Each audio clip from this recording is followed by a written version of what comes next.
Good evening and welcome to the Job Search Solution, the radio program where you talk about looking for a job, changing jobs, changing careers, hiring. And as always, we begin with a prayer. Dear God, grant us thy peace and thy mercy, thy will be done. And as we do every Wednesday evening, Rich Davinsky is going to be with us here in just a few minutes, talking about consultants in the workplace. He's got a great topic this evening, especially if you're thinking of becoming a consultant or you are a consultant, which leads me to the discussion that I have for this evening. It has to do with a candidate being out of work for a while or leaving a job and becoming a consultant. They put that on their resume, thinking that people understand that they've been a consultant.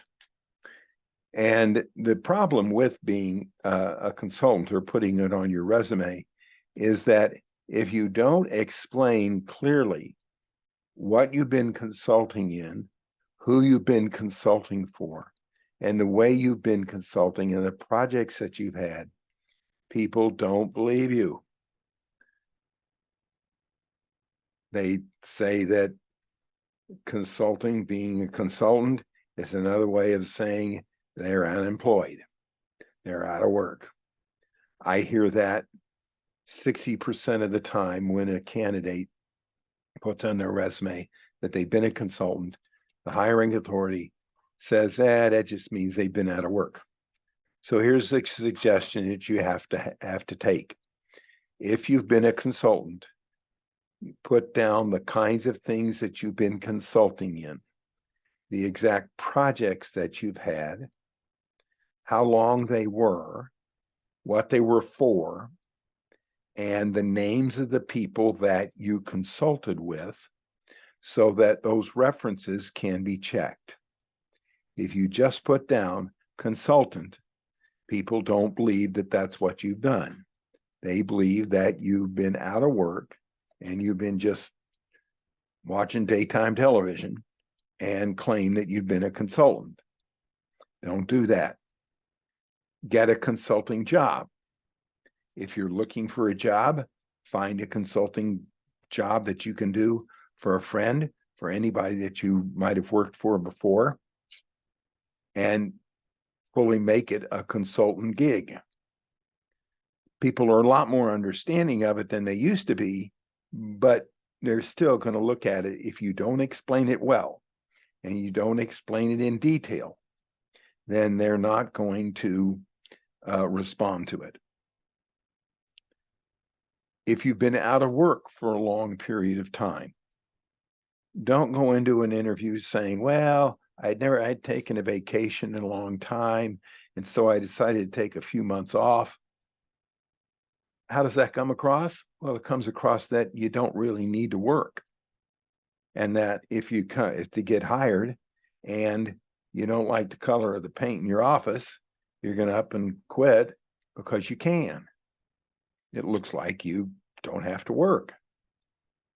The answer has to be something along the line of, when I got laid off or when my job ended, I started looking for a position. I had no idea that this market was as difficult as it is. And believe me, it's very difficult. I've had a number of interviews. They haven't been right for me, and I obviously haven't been right for some of the people. It may not be a bad idea to even tell people what you were interviewing for, who you were interviewing with, and the kind of jobs that you were interviewing for, and the circumstances by which that you didn't necessarily get hired. I've had 12 interviews in the past 4 months. None of them were right. I got to metaphorically second or third base on 2 of them, but they chose somebody they thought was better. And I've really been trying and working very hard at getting a job. And describe the efforts that you have gone into in trying to get a job. That shows grit and determination. Everybody knows that the market's pretty tough. The market's rougher on some people than it is on others. But there's nothing wrong with being out of work as long as you're trying really hard to find work. And if you tell that to a prospective employer, they'll understand.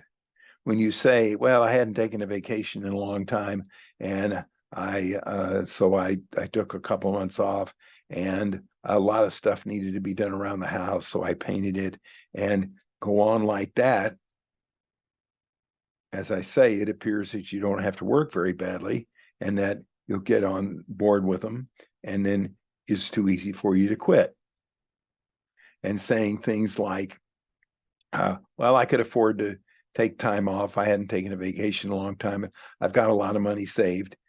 That doesn't fly either, because they think the same thing. They think you don't have to work very hard.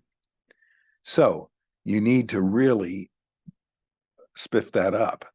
And if you are indeed a consultant, tell people what you were consulting, the kind of projects you had, who you did them for, and even their names so that they can call them. And specifically document the kind of consulting and the kind of thing that you were doing so that they know. That's a very dangerous path to go down. And you'd better get it right, because if you don't, it appears so suspicious. Remember, these guys or these folks are looking for just as many reasons not to hire you as to hire you. I can't tell you the number of times over the years that I've had candidates not get hired simply because the employer felt like they didn't have to work, and that there was too much of a gap between when they were employed and when they weren't. There's nothing embarrassing and nothing should be wrong with having to take the time to look for a job. It's hard these days. Being out of work 6 months may not be unheard of. A lot of people have been. Be honest about it, but tell them the efforts that you've gone to in order to be successful at finding a job, even to the point of how you stood on those jobs and why you didn't get them and why you didn't take them, or that kind of thing. All right, we're going to take a short break. Stay tuned. This is Tony Bashir along with Rich Savinsky coming up in the Job Search Solution.